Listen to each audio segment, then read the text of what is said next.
С больной головы на здоровую. Досмотрите это видео до конца, и вы узнаете, должен ли Таджикистан помогать афганским беженцам. Подписывайтесь на наши обновления и будете в курсе всех последних событий.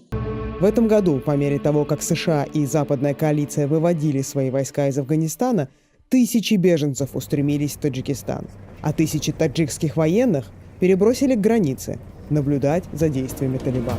Организация Объединенных Наций обратилась к правительству Таджикистана с просьбой проявить гуманность по отношению к беженцам из Афганистана и не депортировать их обратно домой. Аргументация железная: на родине их жизни будут находиться под угрозой. Казалось бы, ООН действует в полном соответствии с принципами гуманизма, которые сама же проповедует по всему миру, если бы не один нюанс. Речь идет о тех гражданах Афганистана, которые сотрудничали с иностранными организациями в период нахождения в стране воинского контингента НАТО, пояснил политолог Виктор Кононов.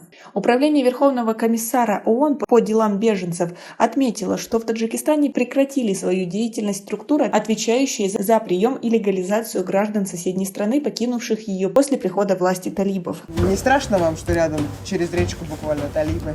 Талибан пришел, они к себе пришли, к нам же не пришли. Немного придется быть бдительными.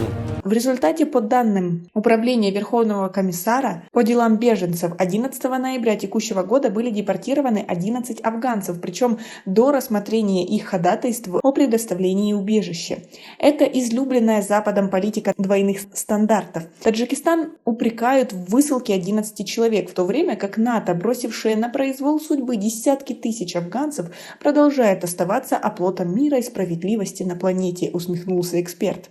По словам Кононова, налицо очередная попытка давления на Таджикистан, к тому же не подкрепленная ни финансово, ни морально. С какой стати Таджикистан должен вдруг озаботиться ликвидацией последствий провальных действий Белого дома? Евросоюз хотя бы какие-то крохи пообещал тем странам Центральной Азии, которые примут беженцев из Афганистана. Власти Таджикистана прямо заявили, что не располагают для этого ни средствами, ни готовыми площадками, подчеркнул политолог.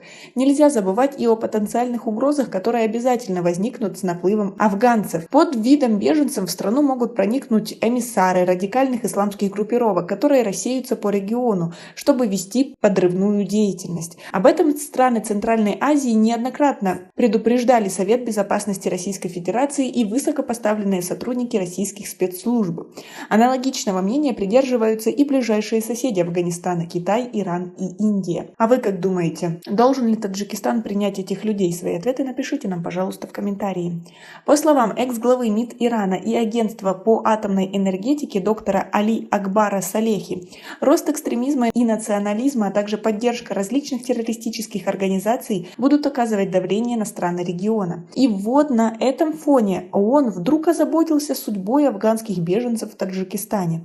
Возможно, крупнейшая международная структура не хочет повторения миграционного кризиса, подобного тому, что имеет место на белорусско-польской границе в данный момент. Не зря же в Варшаве уже заявили, что опасаются очередной волны беженцев, теперь из Афганистана. Транзит, считают поляки, пойдет через Узбекистан. Последний, кстати, неоднократно заявлял, что на его территории таковые в связи с последними событиями отсутствуют. В последние годы общество сталкивается не только с экономическими, пандемийными, миграционными и другими масштабными кризисами, но и с растущей деградацией прежде авторитетных мировых структур, а именно ООН. Организация, созданная для предотвращения или хотя бы прекращения любого рода вооруженных конфликтов, ныне утратила свое значение одновременно с маломальски действующими рычагами давления на противоборствующие стороны, заявляет Кононов. Политолог уверен, что ситуация, в которой в данный момент находится ООН, в полной мере соответствует старой восточной пословице «собака лает, караван идет».